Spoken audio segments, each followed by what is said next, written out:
You're listening to The World at 8 with Lynn Mozart.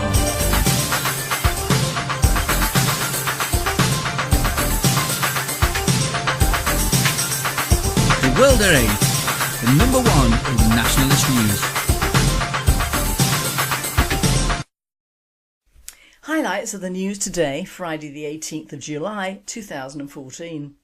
Jerry Tahari, the wife of Syrian terrorist commander, in court. Adekunle accused of funding terrorism. Dr. Ioannis Tosunidis struck off over hundreds of errors. Dr. Adekunle Adeosun, nicknamed Dr. Creepy, to be struck off after sex examinations. Over 2,000 rescued migrants arrive at Italy's ports. Belgium, Antwerp rally features call to slaughter the Jews. An interview with Nick Griffin on Pedogate and Michael Gove. Syria's Bashar al-Assad sworn in for new 7-year term. Israel invades Gaza, at least 23 Palestinians dead. Malaysian flight MH17, 295 dead. Ukrainian government should be blamed. Thought for the day, at the crossroads. And finally, 2 little boys.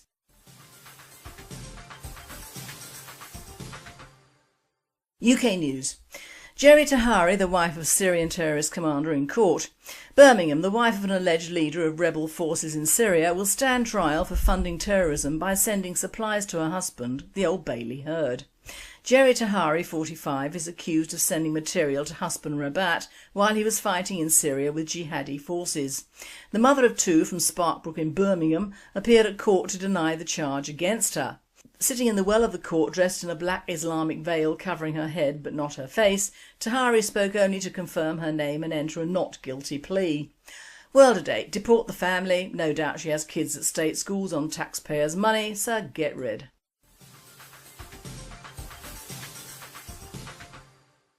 Adekunle accused of funding terrorism. Nottingham, a 20-year-old man accused of funding terrorism in Syria, appeared at the Old Bailey. Adekunle, 20, was arrested during a search of his home in Sutton in Ashfield, Nottinghamshire on the 5th of June. It followed a joint investigation by Nottinghamshire Police and the North East Counter-Terrorism Unit.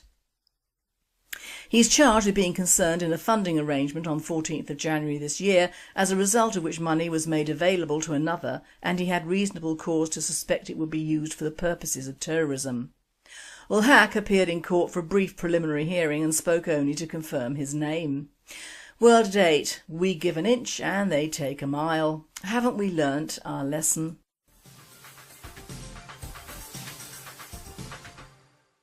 Dr. Ioannis Tosunidis struck off over hundreds of errors.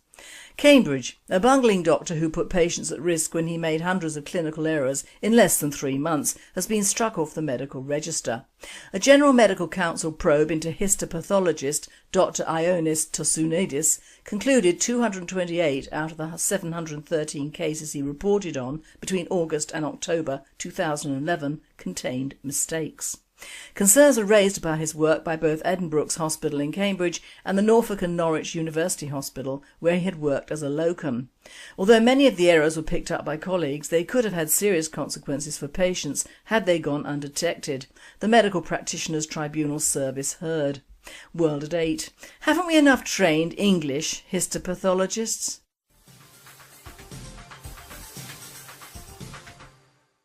Dr. Adekunle Adeosun, nicknamed Dr. Creepy, to be struck off after sex examinations. Basildon. A creepy doctor is facing the end of his career after he was found guilty of sexually motivated behaviour towards female patients as young as 12. Dr. Adekunle Adeosun is certain to be struck off over his inappropriate behaviour towards 5 young women and girls between 2006 and 2009, whilst working at Dipple Medical Centre in Basildon, Essex. The Medical Practitioners Tribunal Service heard how the 58-year-old gratuitously told them to remove their upper clothing and bras so he could examine them. The GP, who also worked for an out-of-hours group and in a family planning clinic, touched 3 of his victims sexually, a fitness to practice panel found. World at 8. Well, at least in 50 years' time these victims cannot sue, can they? In fact, can they sue at all? They should be able to, shouldn't they?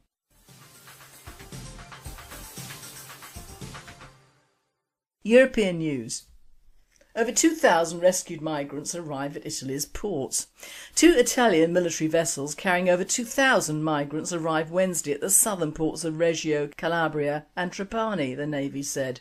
Originating mainly from African and Middle East countries, the migrants have been rescued in the Straits of Sicily as part of the major rescue operation called Mare Nostrum, RC.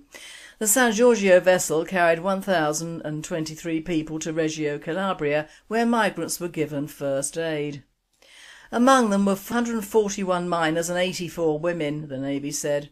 Also on board was the body of a dead migrant who'd been recently found at sea. The Etna vessel brought in another 1,171 migrants to the Sicilian port of Trapani, with 87 children and 193 women among them. World at 8. Bloody hell, they're even taking in dead migrants now. All these women and kids will all need feeding and watering for years ahead. Are the Italians really that thick?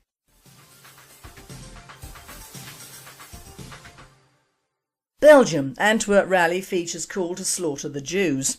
Approximately 500 people attended Saturday's protest in the capital of Belgium's Flemish region, where one of the speakers used a loudspeaker to chant a call in Arabic that means slaughter the Jews. Present at the demonstration were 3 local politicians: Karim Bashar of the Flemish Socialist Party, Ikrami Kastit of the Flemish Green Party and Mohamed Chebar of Labour. The protesters also called out "Jews, remember Khaybar, the army of Muhammad is returning," referencing a 7th century slaughter against Jews in Saudi Arabia. Earlier this month the same call was heard at a demonstration in The Hague in favour of the ISIS Sunni militia in Syria and Iraq. World at 8. Disgusting is what this is, and I mean that sincerely. If the Nazis did a rally under the same banner, they would be rightly banned, but Muslims get away with it. How about an anti-Muslim rally?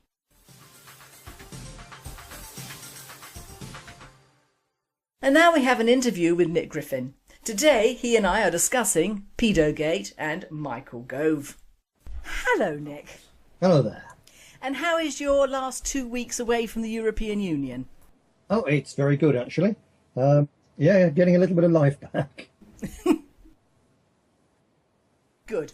Now, I thought today we might have a discussion on the Pedogate revelations and then finish off with a little bit of Michael Gove. Oh, right. Okay. I took notice of the airline crash, but I put that in actually the news at 8, something on that, so... there's not an awful lot to say on that one, really, is there? I mean, I've done a piece which I hope people will read. We've got it on our website. Good. This lunchtime, so I hope people will read what we've got to say there and do what they can to help combat the warmongers, at least on the internet. But yes. Yeah, fire away on Pedogate then. Yes, we have it now. Why do you think the establishment brought this about so hard on the heels of Operation U-Tree? Is this just another nail in the white upper socio-economic classes' coffin, do you think? I think there's probably a number of reasons.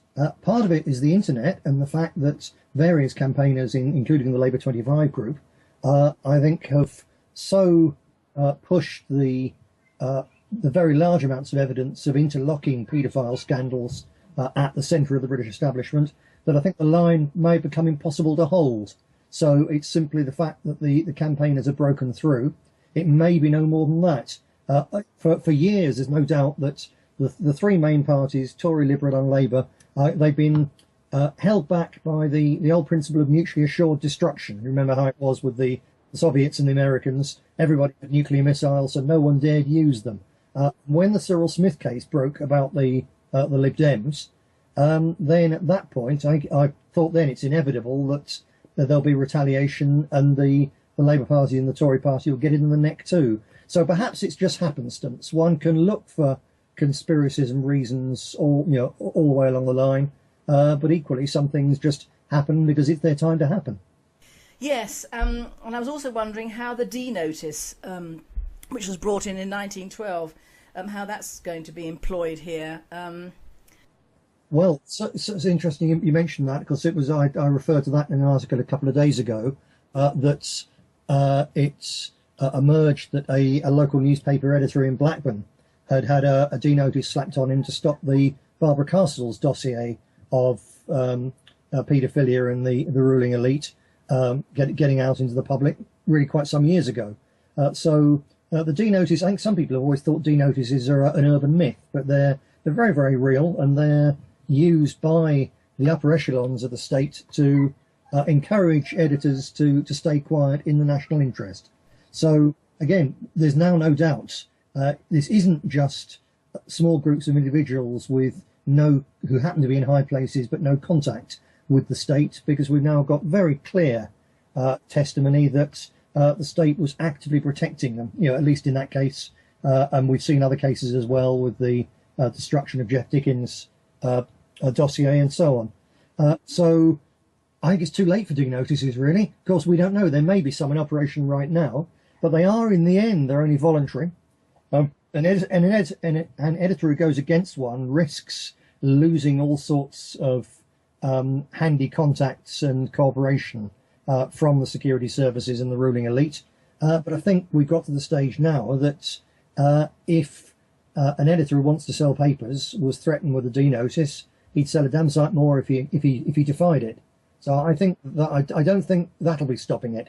What may still stop it is the fact that I believe, and a lot of observers on the internet believe, that this goes right to the top, that it's an enormous scandal, that if one actually looked, you would find all sorts of connections between the paedophile side of things and the criminal side of various governments, in particular privatisation and looting our national assets.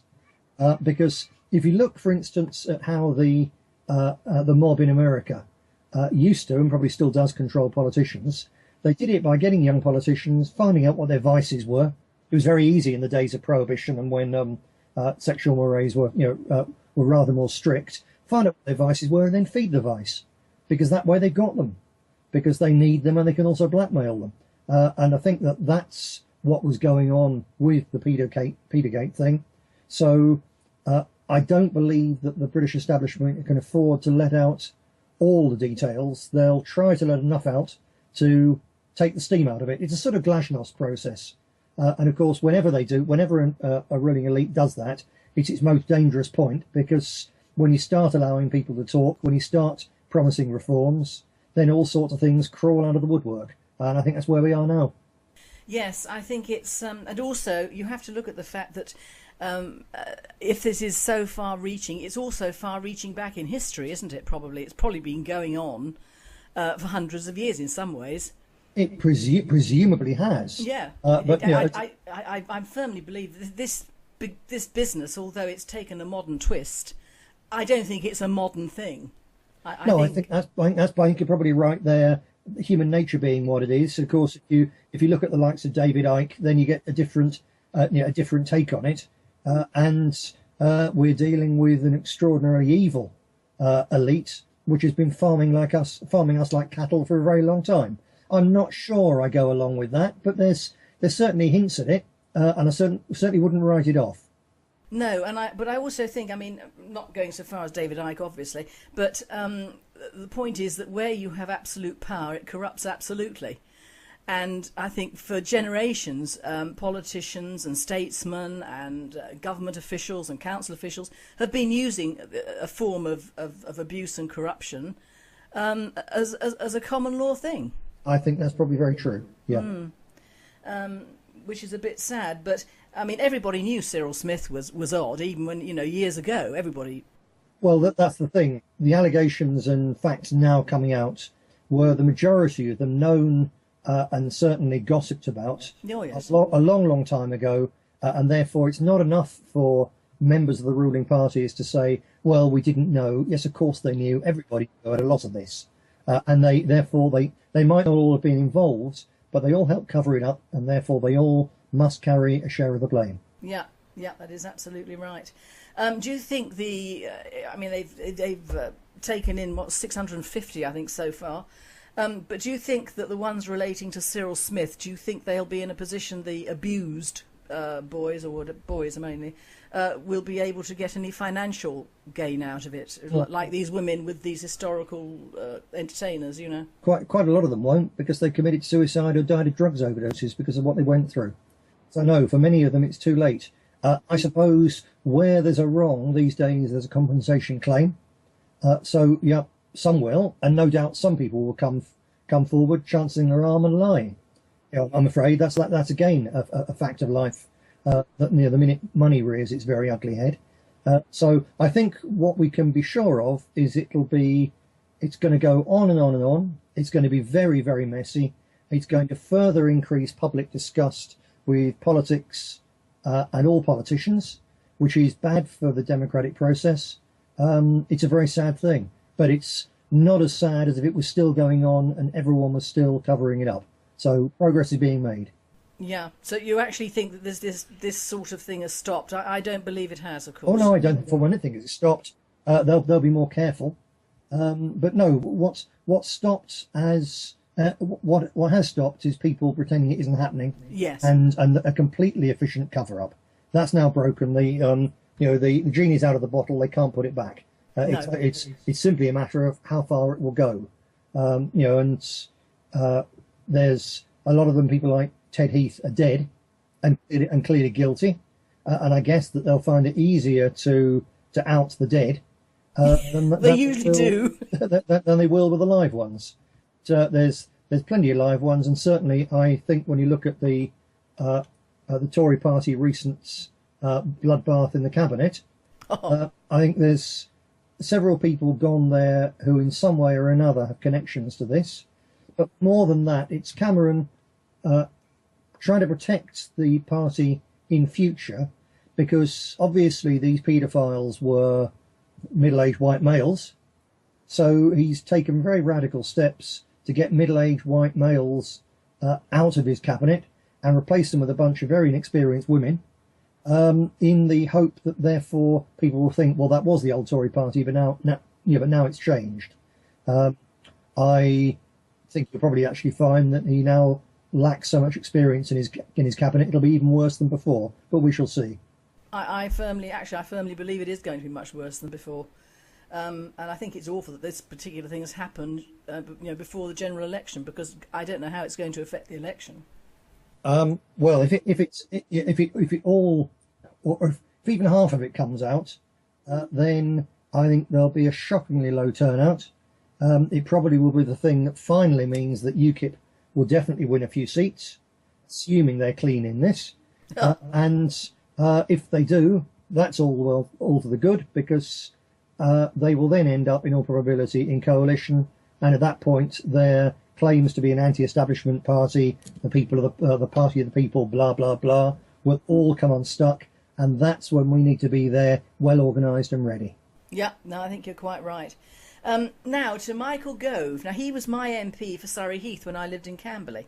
I see. Uh-huh. And I actually found him extremely helpful when I had to, when my mother died, and I had to enlist his help in getting the private nursing home inspected and everything. He was actually very, very good.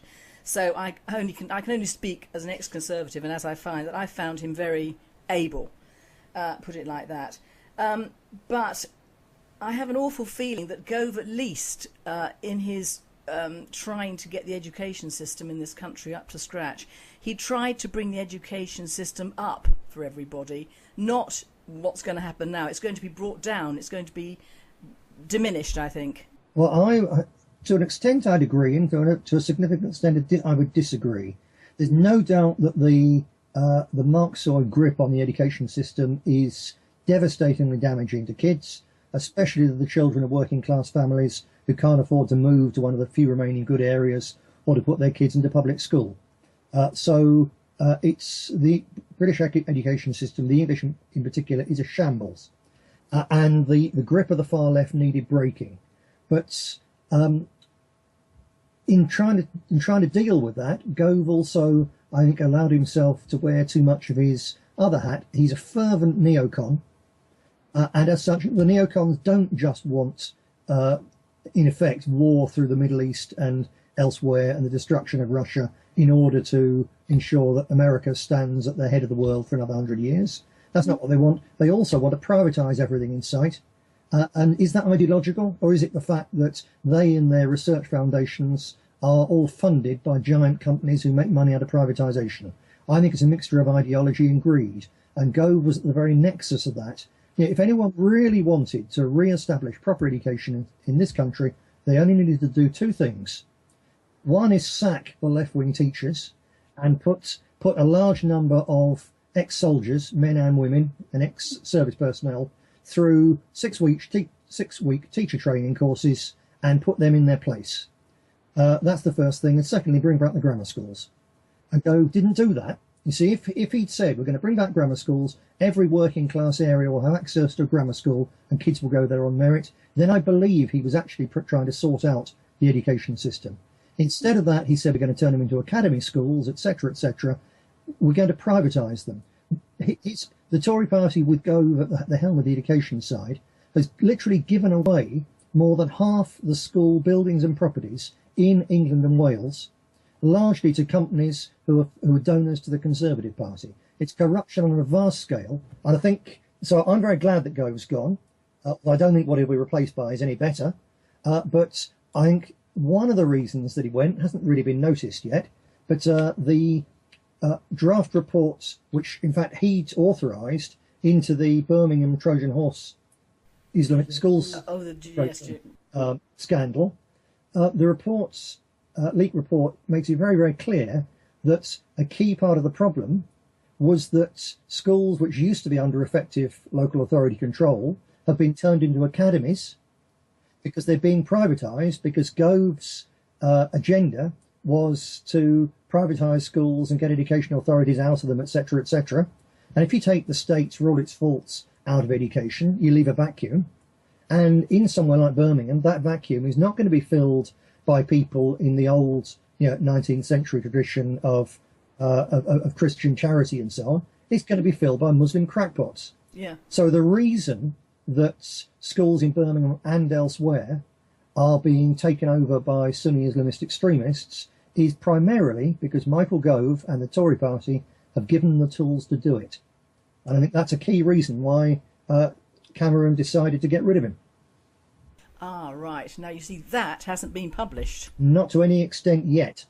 But it's the draft report was only leaked sort of yesterday and today. So I expect that will come out. Whether there's anything else, because they were always regarded as very close allies. Yes. One simply can't tell. But I think that's a key fact. That, to say, his attempt to reform a school system which does need reform, in the end, has gone so badly wrong that he was damaged goods. Yes, and it does seem. I mean, teachers. I mean, I've just given up with teachers even when I put my youngest son through. Yeah. Well, the thing is, if you look at the Socialist Workers' Party, which is an organisation which has long supported terrorism against British targets, particularly with the IRA, which has grovelled to the extremist Muslims, which uses violence against its political opponents, which openly stands for the legalisation of paedophilia, and claims it's a workers' party. It hasn't got a subsection for ex-coal miners. It hasn't got a subsection for shop floor workers. It hasn't got a subsection for agricultural labourers. Its only subsection is for teachers. Oh my God! And there's hundreds and hundreds of them, and they're actively involved with the Socialist Workers' Party with this extraordinary extreme form of Marxism, and they're teaching our kids. And it's truly shocking. They dominate the teaching unions because there are plenty of ordinary decent teachers out there, including some kids who've been taught how not to teach children at teacher training college. But they're still good people, but they don't bother to go to the union meetings. They're dominated by these crank extremists. So to an extent, for all my criticism of Gove, I have to feel sorry for anyone who actually tries to reform education, because they come up against the teaching profession, and like I say, unless they're actually in a position to sack every last one of the bastards who gets in the way, and to promote the decent ones and to get new teachers, then they're never going to reform the mess. Oh, I could just hear the yells coming out now, can't you? Indeed, yeah. Oh, absolutely bloody awful. One last thing on Gove, talking about teachers, of course. Don't forget, if you do feel slightly sorry for him because he was good for you personally, and some of the most rotten MPs actually are all still quite good constituency MPs, to be fair. Well, he was the one who sacked Adam Walker, who personally intervened to overrule a short ban to ensure that Adam was sacked for life. So I'm very glad that Michael Gove has been sacked. I fear he'll crop back up, as a high-earning journalist or something similar in due course. We won't see the last of him. and his poison and his attempts to get us into all sorts of other people's wars. Right, okay, well, you got a lovely opinion there. Poor old Gove. There are worse politicians, Lynn. Poor old Gove, bless him. No, I can see, but the only thing I sympathise with Gove, and you're quite right, is actually coming up against those teachers, because I came up against them in an unprofessional way, and they're absolutely bloody awful.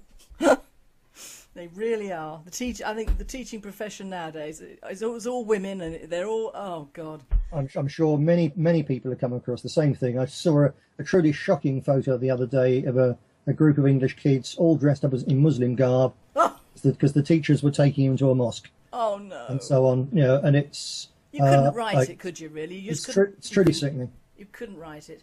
But the trouble is, when are people going to wake up about this? Well, lots of people are awake. They hate it. Millions of them went and voted UKIP by mistake for precisely these reasons. So people are awake. Some of the ones who are awake say, well, they're also rotten, I can't be bothered. And others are still getting it wrong. But no one's happy about it. That's the thing. It's just... These things take time, but when it all changes, it'll change very fast. That's what history does. Yes, you're right there, and usually the unexpected happens. The unexpected happens, and then people they rake through the rubble, looking for clues as to why didn't we see this coming? Yeah, exactly.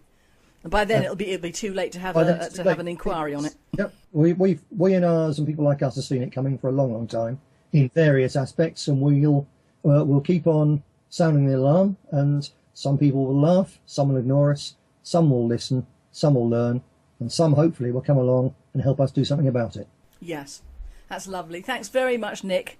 Thanks, Lynn. Thanks to all your listeners. For your input, and have a lovely weekend. And you. And I will personally see you tomorrow anyway. See you tomorrow at the executive meeting. Yes, indeed. Cheerio. Goodbye.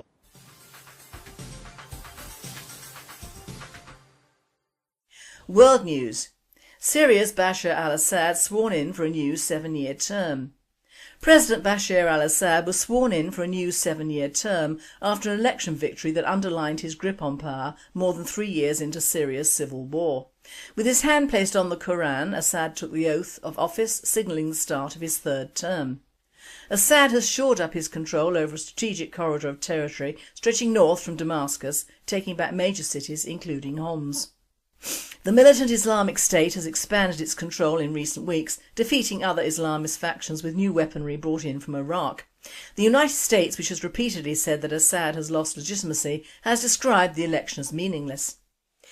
World at 8. Not really. I am behind Assad. The Middle East needs strong men, not democratic pansies kowtowing to the US and Europe.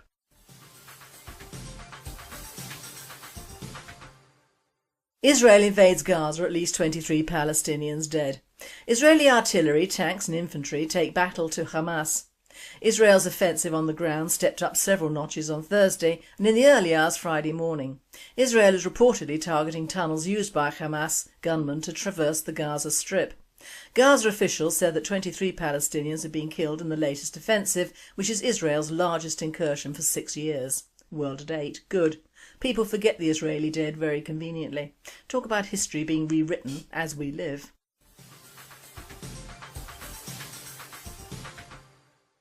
Malaysian flight MH17, 295 dead. Ukrainian government should be blamed.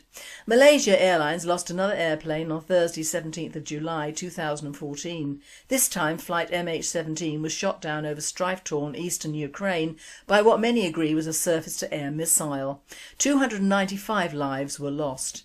What neither side of the conflict can agree on is who fired the missile. Western powers claim it was Ukrainian separatists or the Russians, while the Russians and pro-Russia militia claim it was the Ukrainian military.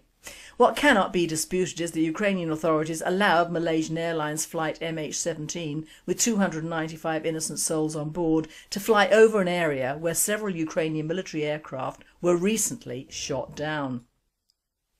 There is no doubt in the mind of World at 8 that no matter who fired the missile, the Ukrainian government is to blame for that loss of life.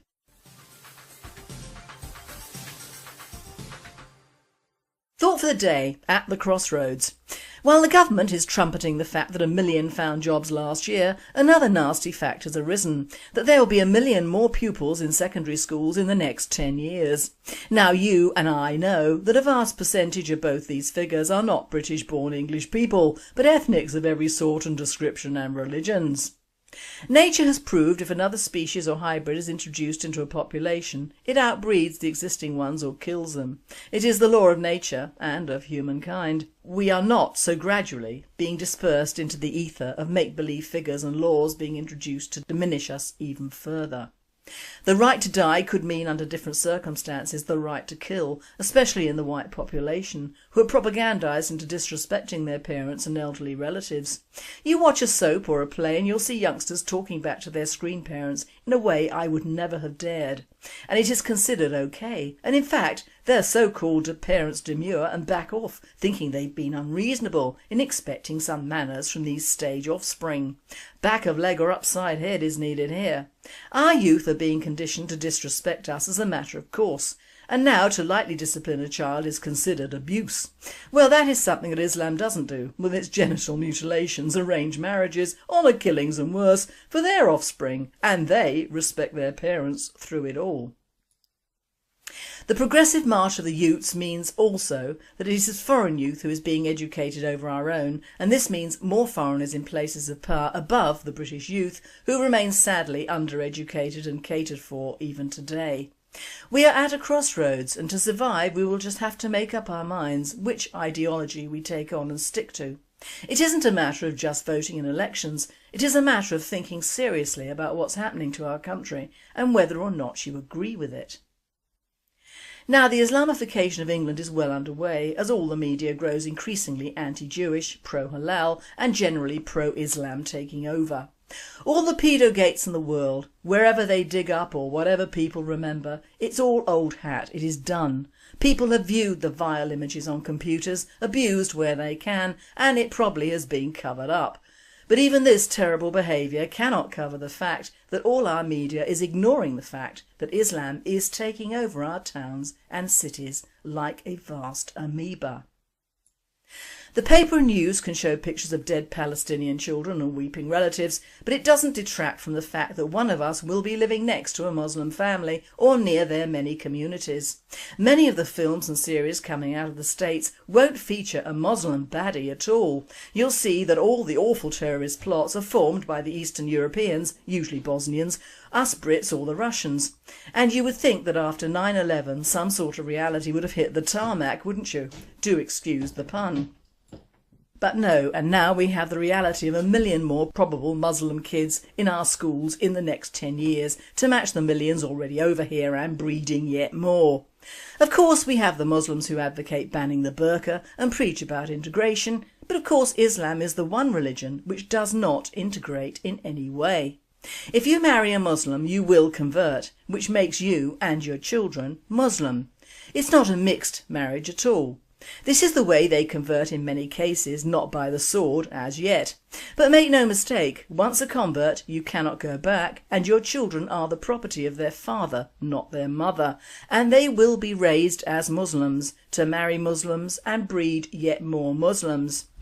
Rather like blowflies on the carcass of the UK and Europe. That Islam is a religion and not a race is absolute, as they have no colour bar except within their own sex, and Muslims can be a whiter shade of pale to the deepest black Somali, and it is this which appeals to the diversity-ridden plan in this country. Where else would one expect one's child to be outnumbered in a classroom? Where else would an indigenous English person be happy with being outnumbered in the streets of his hometown? Where else in the world does our entertainment industry and film industry amend classic plays and films to include people that were not around at the time of their writing? Where else can you turn on a TV and see ethnics all over the place, and by virtue of that, in our living rooms and homes? Where else are the white population encouraged to stay in, not socialise, but watch a screen for further propaganda? The facts remain that whether you admire Islam or not, the figures do not lie, well the official ones do, but our crossroads is that by sheer numbers we will be a minority much sooner than 2040. In fact, in many areas of this country we already are. Camorra and other fellow blowflies will raise a small point of immigration, but it will die the death after the next election, as indeed the EU membership has done so now. First a small blaze of glory and then bang, water all over it to wash it away. Don't think for a minute that because certain things are not being talked about or published that they have gone away. They haven't, and in fact are still coming in. It is all a question of raising standards and implementing control of who comes here and who stays or not. One should be able to have a voice in the country of one's birth, and that voice should not include people or peoples who have no business here other than to take our jobs and take our money. Immigration has cost this country, already in debt, £140 billion since 1995, and that's just 19 years. Imagine the millions of pounds in the future with their court cases, criminal proceedings, appeals, children, education, healthcare, benefits, suitable housing, disabled and elderly migrants, prisons and more. In truth, the fact we are still a small island has not changed. Our land has not got bigger, and neither have our purses. There will come a time when we will have to say enough is enough and implement ways to reduce or die. It will be them or us, I'm afraid.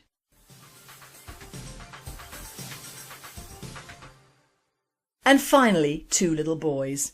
Two little boys ages 3 and 5 are excessively mischievous. They are always getting into trouble and their parents know if any mischief occurs in their town, these two little boys are probably involved. The boy's mother heard that a preacher in town had been successful in disciplining children, so she asked if he would speak with her boys. The preacher agreed, but he asked to see them individually. The mother sent the 3-year-old in the morning with the older boy to see the preacher in the afternoon. The preacher, a huge man with a deep booming voice, sat the younger boy down and asked him sternly, "Do you know where God is, son?" The boy's mouth dropped open, but he made no response, sitting there wide-eyed with his mouth hanging open. So the preacher repeated the question in an even sterner tone, "Where is God?" Again the boy made no attempt to answer. The preacher raised his voice even more and shook his finger in the boy's face and bellowed, "Where is God?" The boy screamed and bolted from the room, ran directly home straight to his closet, slamming the door behind him. When his older brother found him in the closet, he asked what happened. The younger brother, gasping for breath, replied, "We're in big trouble this time. God's missing, and they think we did it." You've been listening to The World at 8. I am Lynne Mozar, and I and the team at World at 8 and Radio Britain wish you all a very happy and a very safe weekend.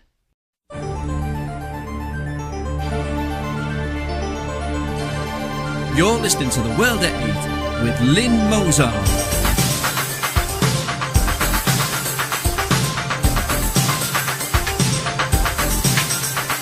The World at 8, the number one in nationalist news. Highlights of the news today, Friday the 18th of July 2014. Jerry Tahari, the wife of Syrian terrorist commander in court. Adekunle, accused of funding terrorism. Dr. Ioannis Tassounidis struck off over hundreds of errors. Dr. Adekunle Adeosun, nicknamed Dr. Creepy, to be struck off after sex examinations. Over 2,000 rescued migrants arrive at Italy's ports. Belgium, Antwerp rally features call to slaughter the Jews. An interview with Nick Griffin on Pedogate and Michael Gove. Syria's Bashar al-Assad sworn in 12. Dr. Adekunle Adeosun is certain to be struck off over his inappropriate behaviour towards 5 young women and girls between 2006 and 2009 whilst working at Dipple Medical Centre in Basildon, Essex. The Medical Practitioners Tribunal Service heard how the 58-year-old gratuitously told them to remove their upper clothing and bras so he could examine them. The GP, who also worked for an out-of-hours group and in a family planning clinic, touched 3 of his victims sexually, a fitness to practice panel found. World at 8. Well, at least in 50 years' time these victims cannot sue, can they? In fact, can they sue at all? They should be able to, shouldn't they?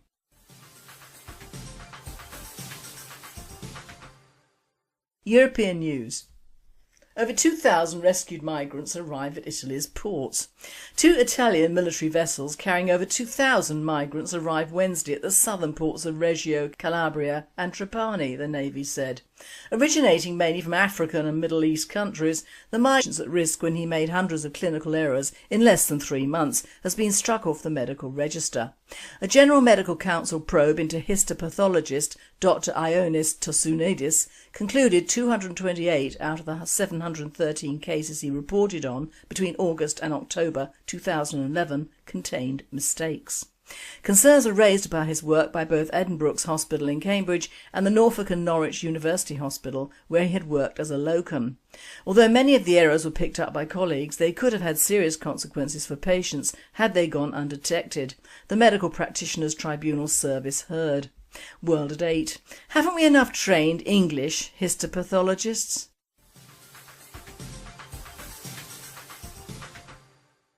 Dr. Adekunle Adeosun, nicknamed Dr. Creepy, to be struck off after sex examinations. Basildon. A creepy doctor is facing the end of his career after he was found guilty of sexually motivated behaviour towards female patients as young as get rid.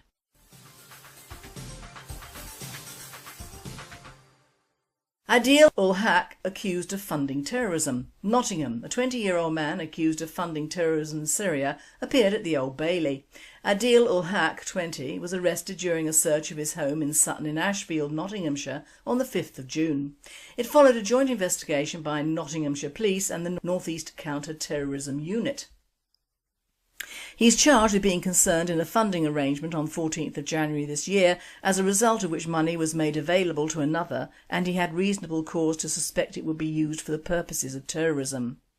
Ulhak appeared in court for a brief preliminary hearing and spoke only to confirm his name. World at 8. We give an inch and they take a mile. Haven't we learnt our lesson?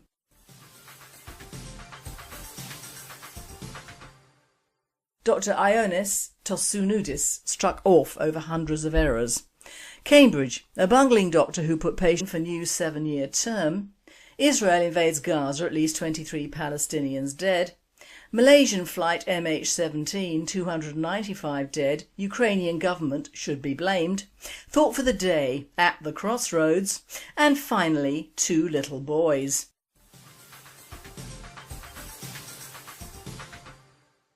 UK News. Geri Tahiri, the wife of Syrian terrorist commander, in court. Birmingham. The wife of an alleged leader of rebel forces in Syria will stand trial for funding terrorism by sending supplies to her husband, the Old Bailey heard. Geri Tahiri, 45, is accused of sending material to husband Rabat while he was fighting in Syria with jihadi forces.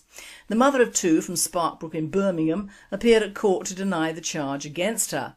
Sitting in the well of the court dressed in a black Islamic veil covering her head but not her face, Tahiri spoke only to confirm her name and enter a not guilty plea. World at 8. Deport the family. No doubt she has kids at state schools on taxpayers' money.